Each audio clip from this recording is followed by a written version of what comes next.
Hello, dear students. Today we start chapter number 5 of your alien handbook, Golu Grows a Nose.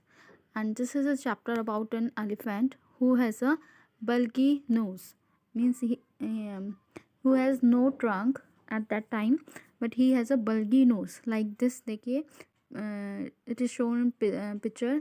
Elephant has a bulgy nose, short nose, है ना. So let us read about this chapter. There was a time when the elephant had no trunk. Golu, a baby elephant with a bulgy nose, is full of questions. He goes to the Limpo river to find out more about the crocodile's eating habit. अब देखिए, time था जब elephant की trunk नहीं होती थी, सूंड नहीं होती थी. तो गोलू नाम का ये एलिफेंट है, जिस बेबी एलिफेंट है, जिसकी एक बल्गी नोज़ थी, है ना, और फुल ऑफ क्वेश्चंस थी. मतलब कि उनकी ट्रंक क्यों नहीं होती थी, मतलब इतने सारे क्वेश्चंस थे कि एलिफेंट की ट्रंक उस समय क्यों नहीं होती थी.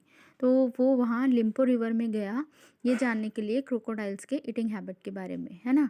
तो अब देखिए, long, long ago, the elephant had no trunk. He had only a bulgy nose as big as boot. He could wiggle it from side to side but couldn't pick up things with it. देखिए, बहुत time पहले क्या होता था, elephant की trunk नहीं होती थी, सिर्फ बल्गी नोज होती थी, है ना, जैसे इसमें पिक्चर में दिखाई गई है. और वो हिल सकती थी इधर उधर, वो थोड़ी मतलब हिला लेता था, पर वो कोई भी चीज़ अपनी नोज से उठा नहीं सकता था. There was a baby elephant called Golu. He too had no trunk but only a bulgy nose as small as a small boot. Golu was full of questions. He asked his tall aunt, the ostrich, "Why don't you ever fly like other birds?" अब देखिए, baby elephant था जिसका नाम था गोलू. उसकी भी trunk नहीं थी, सिर्फ एक बल्गी नोज थी, जैसे कि एक स्मॉल बूट्स टाइप होते हैं, है ना, वैसी थी.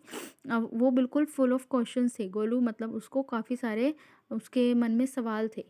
अब फिर वो अपनी आंट से पूछता है, ऑस्ट्रिच से, कि आप और बर्ड्स की तरह फ्लाई क्यों नहीं करते जैसे और बर्ड्स करते हैं. Then he asked his tall uncle the giraffe, what makes your skin so spotty. फिर वो अपने अंकल से पूछता है, मतलब उसके दिमाग में बहुत सारे क्वेश्चंस थे जो वो सबसे पूछता रहता था. तो वो टॉल अंकल जो जिराफ को बोलता था, तो वो उनसे पूछता है कि आपकी स्किन इतनी स्पॉटी क्यों है, क्योंकि जिराफ के देखिए स्पॉट्स होते हैं ना ये स्किन पे. तो वो उनसे पूछता था कि ये ऐसी क्यों है. He asked his huge uncle the hippopotamus, why are your eyes always so red. Hippopotamus से वो क्या पूछता है कि आपकी आंखें हमेशा रेड क्यों रहती हैं. Asked his hairy uncle the baboon, why do melons taste like melons. The ostrich, the giraffe, the hippopotamus and the baboons had no answer to Golu's question. अब वो baboon से भी पूछता है कि melons जो है उनका टेस्ट melons की तरह ही क्यों है. तो उन सब के पास इसके सवाल का कोई आंसर नहीं होता था, है ना. Golu is a naughty baby, वो नोटी था. He asked such difficult questions, वो सबसे डिफ़िकल्ट क्वेश्चंस पूछता रहता था. One day Golu met the myna bird sitting in the middle of bush and he asked her, what does the crocodile have for dinner. अब वो एक दिन क्या है, मैना से मिला, बर्ड से मिला, जो कि वहाँ पे बैठी हुई थी, है ना, मिडल ऑफ अ बुश, टहनी पर बैठी हुई थी.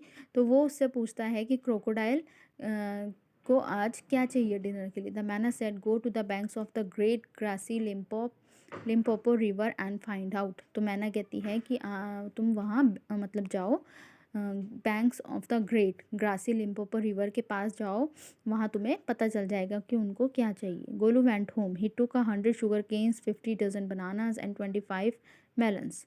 वो घर गया, वो ये सारी चीज़ें लेके गया अपने साथ. Then he said to his family, goodbye, I am going to the great grassy Limpopo river. अब वो अपनी फैमिली को गुड बाय करता है सबको और कहता है कि मैं यहाँ ग्रासी लिम्पोपो रिवर पे जा रहा हूँ. I will find out what the crocodile has for dinner. और मैं ये जान के आऊँगा कि क्रोकोडाइल को डिनर के लिए क्या चाहिए. He had never seen a crocodile and didn't know what one look like. और उसने क्रोकोडाइल कभी देखा भी नहीं था, तो उसको पता नहीं था कि क्रोकोडाइल दिखता कैसा है. He met a python and asked him, have you ever seen a crocodile? What does he look like? What does he have for dinner? अब वो पाइथन से मिलता है, तो वो उससे पूछता है कि तुमने कभी क्रोकोडाइल को देखा है, वो कैसा दिखता है और उसको डिनर में क्या चाहिए.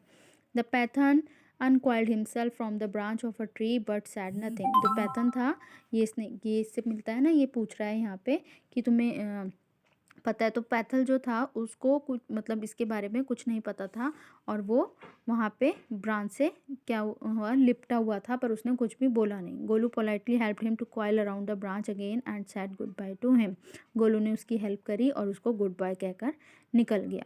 Golu meets the crocodile face to face. He gets the python's help when he needs it most. Golu grow a long and useful nose. Golu जो है क्रोकोडाइल से मिला, फिर अभी आगे की है इस स्टोरी में पता चलेगा हमें, है ना। तो आगे पढ़ते हैं। Golu moved on eating sugar cans, bananas and melons. Golu आगे चलता रहा और ये सब चीज़ें जो वो लेकर जा रहा था साथ साथ खाता रहा। After a few days he reached a very edge of the great grassy Limpopo river. On the bank of the river he saw a log of wood. अब वो मतलब जैसे वहाँ पे चलता रहा तो एक दिन वो वहाँ पे कहाँ पे रिवर पे पहुँच गया और उसने वहाँ पे काफ़ी सारे मतलब लॉग ऑफ वुड, वुड के जो लकड़ियाँ जैसे पड़ी होती हैं वो देखी। He was really the crocodile who winked at him. Excuse me said Golu, have you ever seen a crocodile. अब वो बिल्कुल उसको ऐसा लग रहा था कि क्रोकोडाइल है ना, जैसे उसको देख रही हैं। तो गोलू ने पूछा कि तुमने कभी क्रोकोडाइल को देखा है। The crocodile winked again and lifted half his tail out of the mud. Come here, little one, said the crocodile. Why do you ask such questions? तो अब जो क्रोकोडाइल था वो वहाँ पे अपनी पूंछ मतलब हिला रहा था, उसको देख रहा था और उसने अपनी पूंछ जो है मड से निकाली और उसको बोला कि कम हेयर, इधर आओ। कि क्रोकोडाइल ने बोला कि तुम ऐसा क्वेश्चन क्यों पूछ रहे हो, आई वॉन्ट टू नो। अब ये गोलू कहता है कि मैं ये जानना चाहता हूँ। Come close little one, for I am the crocodile.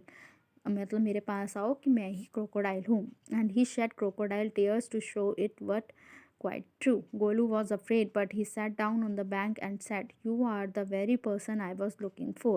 अब गोलू उसके पास गया, वहाँ जाके बैठ गया और उसको बोलता है कि तुम ही वही पर्सन हो जिसको मैं ढूंढ रहा हूँ। Please tell me what you have for dinner.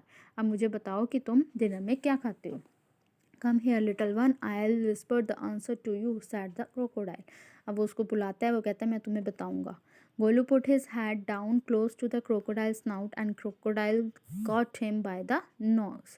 अब गोलू जो है अपना फेस जो है उसके पास रखता है और क्रोकोडाइल उसको उसकी नाक से पकड़ लेता है। I think sad the crocodile today the baby elephant will be my dinner. अब वो कहता है क्रोकोडाइल कि शायद आज बेबी एलिफेंट ही मेरा डिनर है। Let me go, you are hurting me, mister crocodile scream. Golu Golu चिल्लाता है कि मुझे जाने दो, तुम मुझे हर्ट कर रहे हो, है ना, मिस क्रोकोडाइल को बोलता है वो। The python who had been quietly following Golu came to the bank and said, "If you do not pull as hard as you can, the crocodile will drag you into the stream." अब Python जो उसके पास के साथ साथ उसके पीछे पीछे चल रहा था वो वहाँ पे बैंक पे पहुँचता है, रिवर के पास, और उसको बोलता है कि if you do not pull as hard as you can, मतलब अगर तुम अपने आप को खींचोगे तो क्रोकोडाइल तुम्हें वहाँ पे फेंक देगा, है ना, स्ट्रीम मतलब हाँ रिवर में फेंक देगा। Golu set back on his little haunches and pulled. Golu अपने आप को वहाँ पे खींचता रहा, मतलब उसके अपने आप को अपनी नोज़ को, क्योंकि क्रोकोडाइल ने उसकी नोज़ जो पकड़ ली थी वो उसको खींचता रहा। The crocodile slipped into the water and making it all creamy with great sweeps of his tail and he also pulled and pulled. अब क्रोकोडाइल भी जो था देखो वाटर में है, ये पिक्चर में शो हो रहा है ना कि क्रोकोडाइल जो है वो भी वाटर में है और वो उसकी नोज़ को खींचे जा रहा है और वो भी अपने आप को पीछे पीछे खींचे जा रहा है। Then the python coiled himself round Golu stomach and said, let's pull harder. Python जो है गोलू इसकी देखिए स्टमक में लपेट गया है, तो वो उसको बोलता है, उसकी स्टमक पे लपेट गया है और उसको बोलता है कि अपने आप को खींचो। Golu dug in all four legs in the mud and pulled. Golu की जो टांगे थी देखिए उसकी वो कीचड़ में दब गई थी और वो अपने आप को खींचता रहता है। The nose kept on stretching, nose जो है उसकी खींचती रहती है। At each pull the nose grew longer and longer and it hurt Golu. और इससे क्या होता है कि जो गोलू की नोज़ है देखिए कैसे लंबी लंबी होती रहती है, पर उसको हर्ट बहुत बहुत दर्द होता है।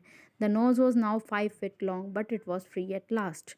अब नोज़ जो थी खिंच खिंच के कितनी देर हो गई देखो, 5 feet लॉन्ग हो गई, बट अब वो फ्री हो गया, है ना, उसकी मतलब उसने उसको छोड़ दिया। Golu set down with his nose wrapped up in a big banana leaf and hung it in the great grassy Limpopo river to cool.